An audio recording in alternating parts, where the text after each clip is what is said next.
Welcome to Business Innovators Radio, featuring industry influencers and trendsetters sharing proven strategies to help you build a better life right now. Hello and welcome to the show. This is your host, Neil Howe, and today our expert guest is Mark Joyner. Mark is currently serving as the founder and CEO at Simpleology. It is a web-based application that doubles your productivity and your free time by simplifying your life. He is the author of a dozen books translated into 20 plus languages, several of which are #1 bestsellers, including The Irresistible Offer, Integration Marketing, The Worst Case Scenario Business Survival Guide, and The Great Formula. He's a serial entrepreneur with over 30 startups under his belt. He is widely recognized as the father of online marketing for his pioneering work in the early days of the internet. His startups include Aesop, the first ebook publishing company, ROIbot, the first online ad tracking company, and First Client SAAS. SearchHound, the second pay-per-click search engine years before Google, as well as StartBlaze, the first ever traffic exchange system, which was the 36th most visited site in the world 6 weeks after its release. Wow, Mark, very happy to have you on the show. How are you doing today?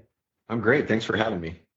Well, let's get right into it. There's a lot that you've done. You are the pioneer of online marketing. I know you were one of the first names that I came across when I was getting into online marketing, and the Irresistible Offer really stuck out to me many years ago. But tell me a little bit about who you really focus on now, who your target client is, and what you hope to do for them. That is a really great question, and the answer is kind of an evolving one. I'm going against all marketing wisdom and saying that we have a product that almost everyone alive needs right now. If you tell that kind of answer to a marketer, they'll roll their eyes immediately, right. As I would if a client were to say that to me. But we're dealing with folks who are overwhelmed with information, who are procrastinating, who are not achieving their goals, who are desperate because of that situation. That's what Simpleology is all about. Our primary user base is filled with entrepreneurs because so many entrepreneurs know me from my past. But, we've got people in all walks of life. We've got, work at home business owners. We've got stay-at-home moms. We've got Fortune 500s, the military, the U.S. government. We've got so many people that use the app because of that wide reach of that problem. I mean, I think it's going to get worse, actually, as technology evolves. Yeah, there's definitely a lot going on. We're pulled here, there, and everywhere. And, I'm a fan of Simpleology myself. I've been using it for a number of years, and it really does keep you straight on what's important and what needs done. So talk to me awesome. 2 or 3 of the problems that people have that Simpleology really solves. Well, I would say problem number 1 is one that we summarize as what we call the complexity gap. And this could be a podcast or a very, very long conversation in itself, but it boils down to this. We have the same hardware that we had in the Paleolithic era, right? But the demands of the modern world require more. So we have this hardwired limitation of how much information we can have in conscious memory. There was a very important paper written about that in the 70s called The Magic Number 7 ± 2 by this guy, George Miller. And what that demonstrated was that working memory averages out to be about 7 ± 2, to go, 1 or 2 standard deviations away from the mean. Okay. Now, you can increase that. Right. There are things that you can do, nootropics, general health and fitness. There are exercises you can do to deliberately target that and improve it. And those things are great ideas. But here's the real kicker. All right. The amount of information coming into the data stream now is not only increasing, but the rate at which it is increasing, right? So I remember in around 2008, I think, Eric Schmidt was saying we're putting about 5 exabytes of new data into the world online every day, right? Mm-hmm. So that number is even higher now. So the rate at which it's increasing is increasing. So in a couple of years, we're going to be putting, as much data as we have in the entire history of man into the data stream every day, right? And then it's going to increase beyond that.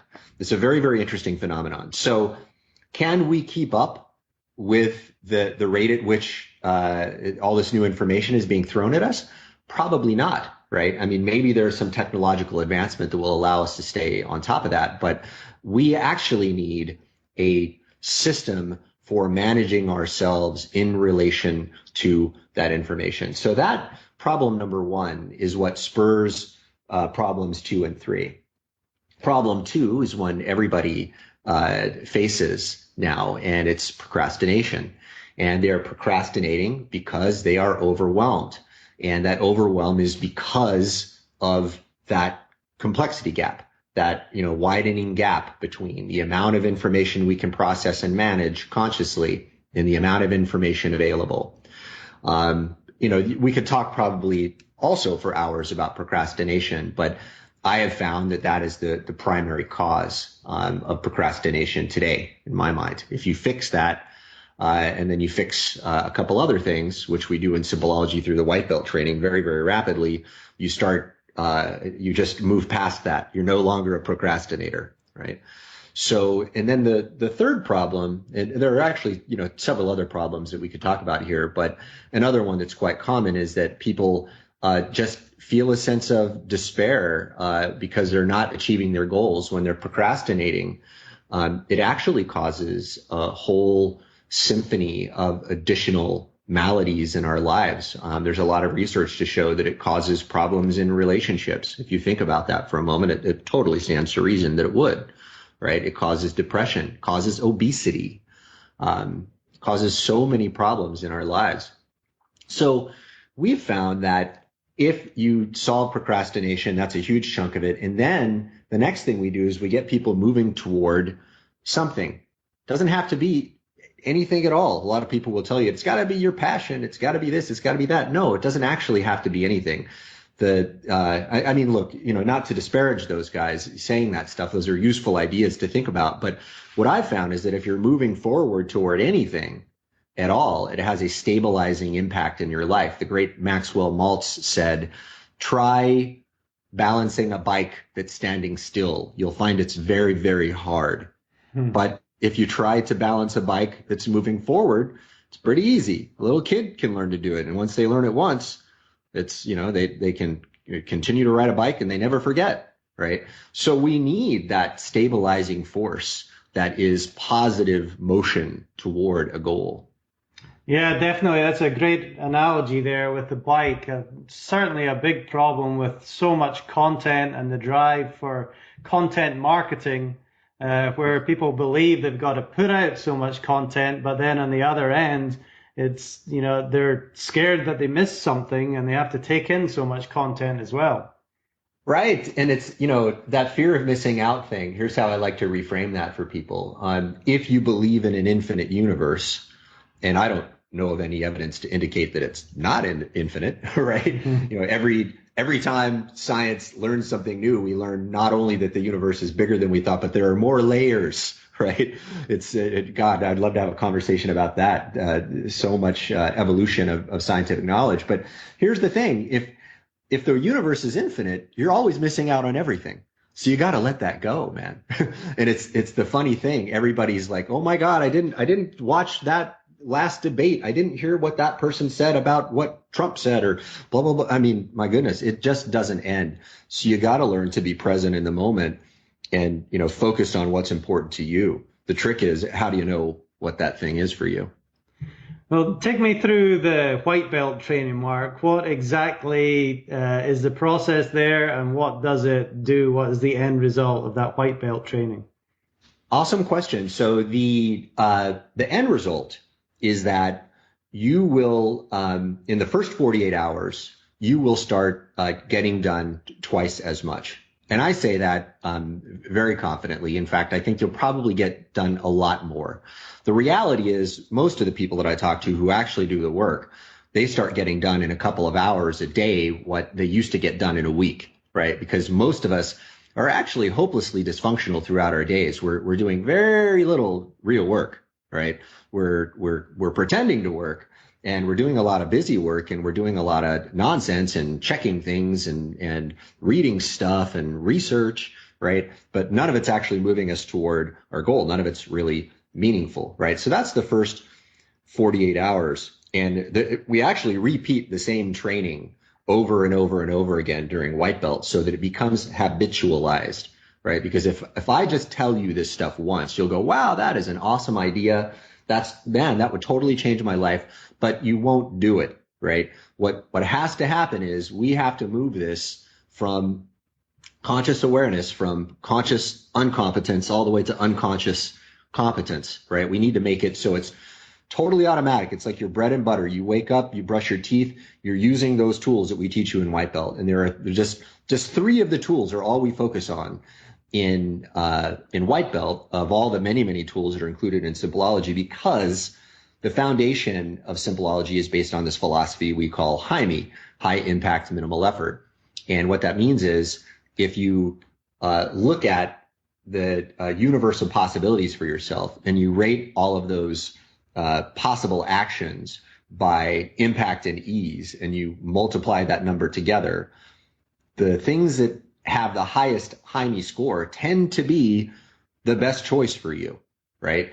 So we apply that same philosophy, that HIME, high impact, minimal effort philosophy, to the order in which we train people things as well. So the first thing that we teach you is the thing that's going to have the most impact on your life and is going to be the easiest for you to learn. Yeah, doing those activities that are going to be the best for you. You know, a lot of people spend time on social media and just basically wasting time, like you said. Now, you did say that it's a product that almost everybody uses, whether you're a businessman or a housewife, to keep things straight. So what do you say to people who don't believe in Simpleology or don't believe that they need something to keep them on track like this? Well, so first off, there's 2 questions, right? So the first guide, if he doesn't believe, I mean, you don't have to believe in Simpleology. You try it and it works for you or it doesn't, right? And it's very demonstrable, right? I mean, you can, we just tell people, hey, get in there and try it a couple times, watch the training, and the light bulbs will go off instantly. If you go in there and you try it and you don't see that there's any result for you, well, then, what can I say about that, right? We don't require belief because we're empiricists. We want you to experience this stuff directly and see that it has a result for you.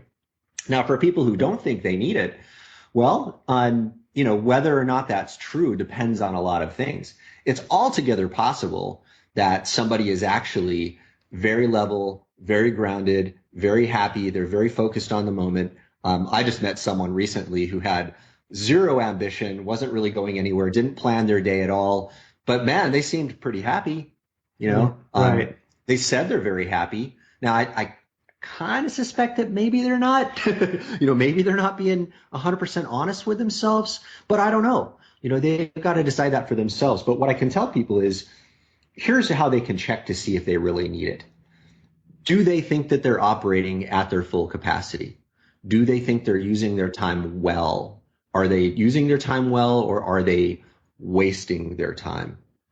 A lot of people will go through phases of their life where they feel like, you know what, man, I'm totally cool, just waking up in the morning, checking Facebook, playing video games, eating pizza. That's all I want to do. And you know what? Hey, that's great. If that makes you happy. But here's what I think will happen when you do that. I think ultimately you will start to get very sick. You will become very apathetic and depressed. Why? Because you're putting the wrong inputs into your mind and you're not moving towards something, right? And you're also, doing a lot of really unhealthy things there to your body, right? I think there are total consequences to how you live your life. And I found, for me on a personal level, when I start to drift like that, as Napoleon Hill says in this fantastic book that a lot of people don't know about called Outwitting the Devil. It's a It was an unpublished book of Napoleon Hill's for many years, recently came out a few years ago. And he talks about people drifting, right? And it's drifting off course, and that's what most of us are doing. We're drifting. We're not moving towards something. We're not purposeful. But when I'm purposeful, when I look back on my day and I know, man, I was just on today. I did everything right. I got out in the sun. I moved my body. I trained really hard. I got a lot of work done, a lot of meaningful work that moved me toward the thing that I'm moving toward in my life. When I go to sleep that night, I feel so good about myself, and the rest that I get that night is so restorative. And the next day when I wake up, I feel so much better, right? But when I drift during those days, I don't feel so good about myself when I sleep, and my sleep is not so good. And then that starts to snowball into a worse day the next day. So I believe that this is, pretty much everyone. But of course, this is individual. Only the individual can know.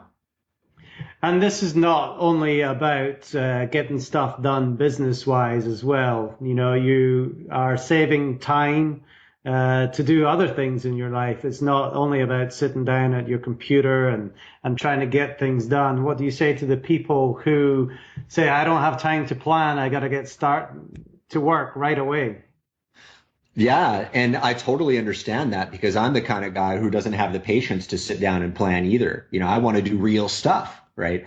But the thing is we need our super egos, our higher levels of awareness, whatever it is, that's going on in our neocortex, however we want to analyze that larger, wiser brain that we have access to. We need that to direct us. It's like the difference between strategy and tactics in the military, right? Tactics are what you do in the moment.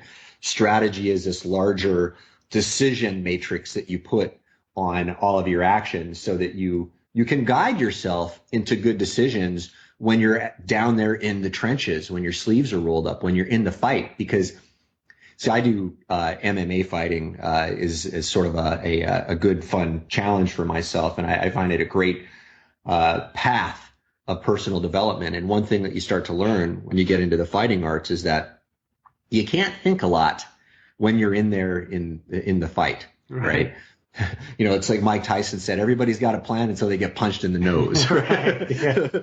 Yeah. And to that guy who says he doesn't have time to plan, I would say, well, you're getting punched in the nose all day, and you're not really able to make good decisions most of the time throughout the day. So what you've got to do is you've got to bounce your possible actions for that day against the direction to which you're moving, which is one of the things we teach in Yellow Belt, I believe. It's Simpleology, and it's getting you goal oriented and moving something so that you can use that as a decision tool when you're deciding what to do that day. And when you do that, the beauty is that you start the rate at which you move toward the thing you're moving toward increases tremendously, and your results improve tremendously as well. Yes, it's definitely all about results, getting things done. Now, Mark, tell me a little bit about your background. Now, you're all into the psychology of the mind, and I've heard you mention Maxwell Maltz as well as Napoleon Hill. Who have been your influences as you've gone through your life to the stage to where you are now? Oh, so many. I'm a voracious reader, and I love to expose myself to as many powerful ways of thinking as I can. Some of the most powerful would be guys like Robert Anton Wilson, who was a great author who ended up becoming he was my hero when I was a kid. I read his books, and then we ended up becoming friends later in life before he passed away, which was so wonderful. And he turned me on to a guy named Alfred Korzybski, who wrote a really wonderful book called Science and Sanity. And it's this field of general semantics, which points out to us that our language kind of disconnects us from actual reality, and we start to bind our thoughts to language and then pull ourselves away from real empirical observation. And then he also points out that we don't even have the capacity as humans to make full and complete observations of the material world around us even, right? So that things like that allowed me to open my mind and think flexibly, to not be married to any particular philosophy or dogma or idea. And that actually ended up evolving into one of the concepts I wrote about in the Simpleology print book I called utilitarian model flexibility. And I think it's the most optimal way of being, the most optimal philosophical stance that I can think of, right? And that's that, hey, almost every way of looking at the world, every way of thinking has some utility and some purpose.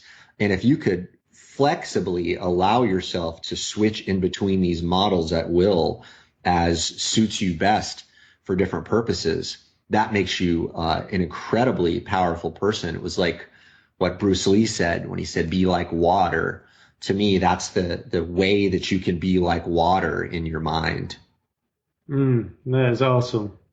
Now, tell me, you've helped many people just get on track and be so much more productive in their lives. Are there any stories of specific people that you can tell who came to you for help to get their life together? Tell me where they were when they started and some of the success stories of the people that have gone through Simpleology. Wow, so many. Actually, we have literally thousands and thousands and thousands of testimonials from people who've written into us. And I have to tell you, it's the single most enjoyable part of what we do, seeing how it's tangibly changing so many lives. One that comes to mind is one of my all-time favorite stories. There's this gentleman named Martin Bolduc. I believe he's originally from France. He lives in the US now. And he gave us this really amazing video a few years ago. And he was a cancer survivor. And, part of his path to recovery of cancer was, getting his productivity and his goals and all of that together. And Simpleology was the path he chose for that. And then once he got himself in recovery from cancer, he then, this is what's so amazing about this, right? He then went on and he joined this thing called the Lee Labrada Challenge. It's this bodybuilding competition. And he told his wife, he said, hey, I think I can win us a cruise, right? and she was like, yeah, whatever, and he does it. He went out, he set out to improve his body. He used Simpleology as the way to keep himself on track and to move toward that. And he became the winner of that. And now he's like this very well-known fitness guru, and we've got so many people like that to come to us. They're in all sorts of really interesting situations. We've got one guy, for example, I can't remember his name immediately, but he was a musician. This is a very common story today, by the way. You've got it. Somebody who wants to be a musician or wants to be an artist or really originally wanted to be an actor or wanted to be something else. And they went into entrepreneurialism as a path to gain the freedom to become that. That is it's almost an archetypal story of the modern era.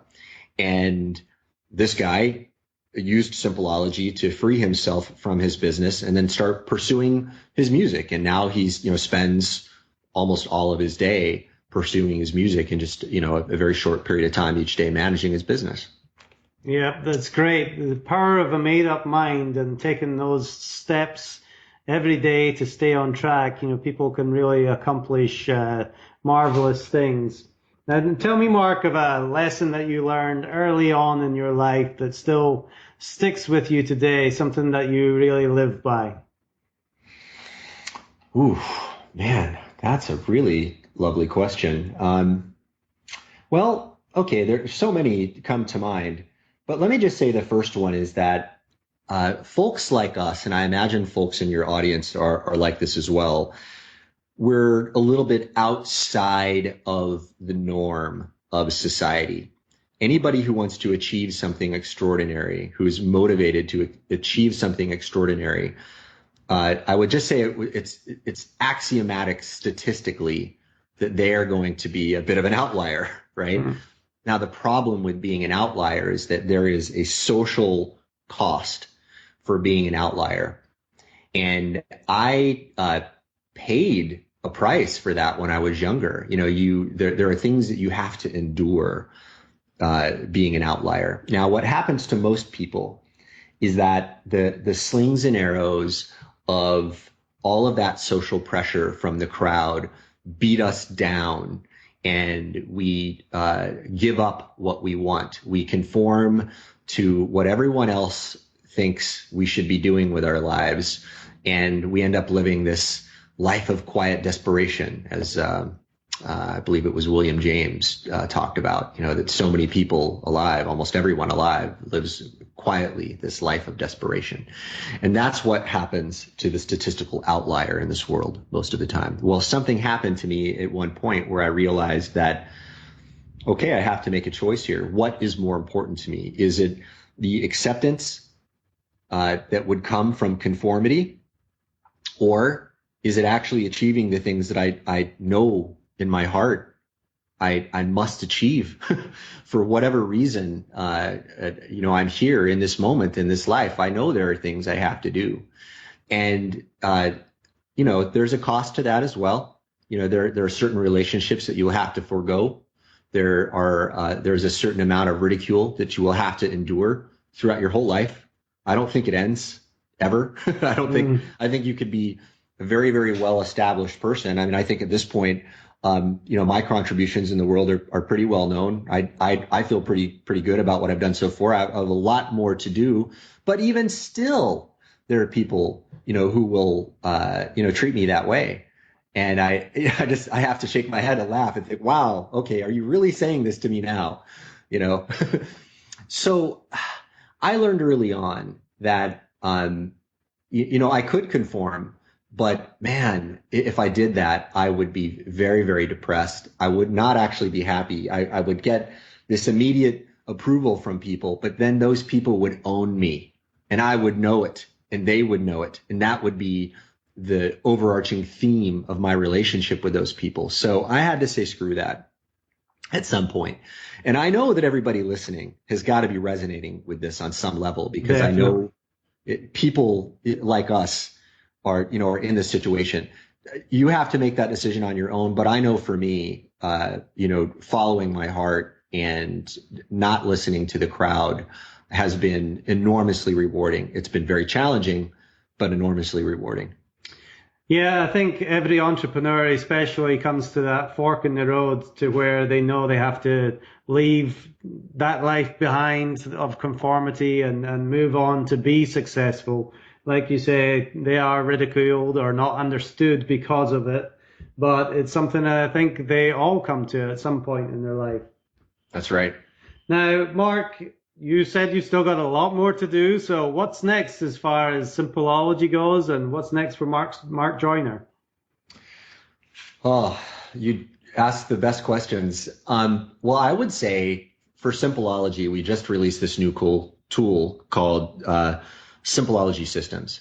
And it is a tool for managing the systems that run your life and run your business. And you can do it all from within the context of everything else that we do inside Simpleology. That has me super excited because I don't see any other tool out there like that allows you to manage systems correctly, right? Most of the way people manage systems, I find totally broken, and they're not sustainable. For example, people might make this enormous process map, and it could be very, very well thought out and a great piece of work, but people just don't use it. They create that and then it starts collecting dust.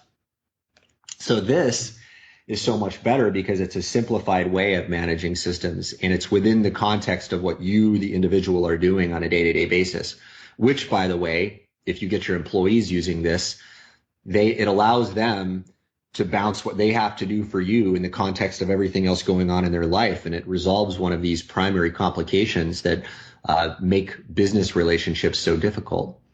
So in Simpleology, we're focusing on that right now. We're rolling that out to people, and we're learning from how people are responding to it, and we're improving that. And I don't want to tip my hand too much about some of the future stuff we have planned for Simpleology, but that's that. In terms of me personally, there's a lot of stuff that I just, wouldn't talk about my personal goals, but I'll say one thing, and that's that, ultimately I want to contribute more and more to ways that we can provide some stability to this world. I think personally that the world is going to improve in a lot of ways from technology, but it's also going to create not only many new challenges, but challenges that surface rapidly as well. We were talking about that rate at which information is being released into the stream.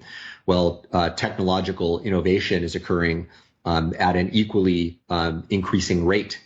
So, we don't know when a black swan event will occur and totally change the landscape of the world, right? What happens if the technology comes out that makes anyone have access to a very, very powerful weapon, right? Or something which I think is inevitable, right? Because that kind of thing is inevitable. I think we need to start sowing the seeds of cohesion on this planet. I think that the only way to address these things is by addressing it as a mental thing. We have to get rid of the will for people to destroy each other. Otherwise, I think it's inevitable. So I think it's important for me to make contributions there. And I think it's important for everybody to think about that and to make contributions there. And we have to think very deeply about what that means on a day-to-day basis, how we show up and interact with people.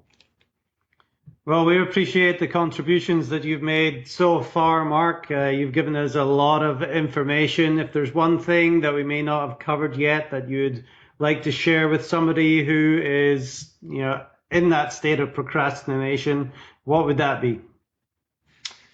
Well, what I would say is, first of all, look at this gentleman doing this interview right now.